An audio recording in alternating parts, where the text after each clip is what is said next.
बद्धकोष्ठतेसाठी तुम्ही खूप सुंदररित्या घरगुती उपाय करू शकता. ज्याच्यामध्ये सर्वात पहिला उपाय म्हणजे बडीशेप थोडीशी पाण्यामध्ये उकळून तुम्ही जर बडीशेपचा काढा सकाळी अनाशापोटी घेतला, तर त्याने पोट साफ व्हायला मदत होऊ शकते.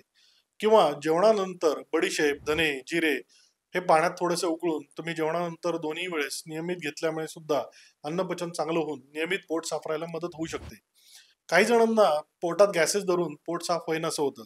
त्यांनी ताकामध्ये हिंग आणि जिरे पावडर घालून ते ताक दुपारी रात्री जेवणानंतर घेतल्याने सुद्धा पोट साफ व्हायला आणि पोटातले गॅसेस कमी व्हायला मदत होऊ शकते. काही वेळेस आतड्यांची हालचाल मंदावलेली असते आणि मलावष्टंभ किंवा बद्धकोष्ठता उत्पन्न होते. तर त्याच्यामध्ये मळाला कोरडेपणा येऊन मळाचे खडे तयार होतात. तर एरंड तेल या ठिकाणी भरपूर उपयोगी पडतं. तर अशा व्यक्तींनी कोमट पाण्याबरोबर एरंड तेल घेतल्याने त्यांच्या मळाचे खडे होणं बंद होतं. पोट नियमित साफ व्हायला मदत होऊ शकते. त्याचप्रमाणे गरम दूध आणि तूप तुम्ही नियमित घेतलं तर त्याने सुद्धा बद्धकोष्ठता दूर व्हायला मदत होऊ शकते.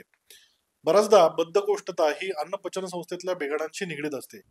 तर अन्नपचन प्रक्रिया सुधारायला आणि मलभेदन करण्यासाठी तुम्ही आरोग्यवर्धिनी नावाची गोळी सकाळ संध्याकाळ जर घेतली तर त्याने नियमित तुमचं पोट साफ राहायला मदत होते. काही व्यक्तींमध्ये जंत झाल्यामुळे सुद्धा मलावष्टंभ किंवा बद्धकोष्ठता उत्पन्न होते. अशा व्यक्तींनी विडंगारिष्ट किंवा विडंग चूर्ण, कृमिकुठार नावाच्या गोळ्या या जर घेतल्या तर त्याने तुम्हाला मदत होऊ शकते. वृद्ध व्यक्तींमध्ये बद्धकोष्ठता ही वातदोषाशी निगडीत असते.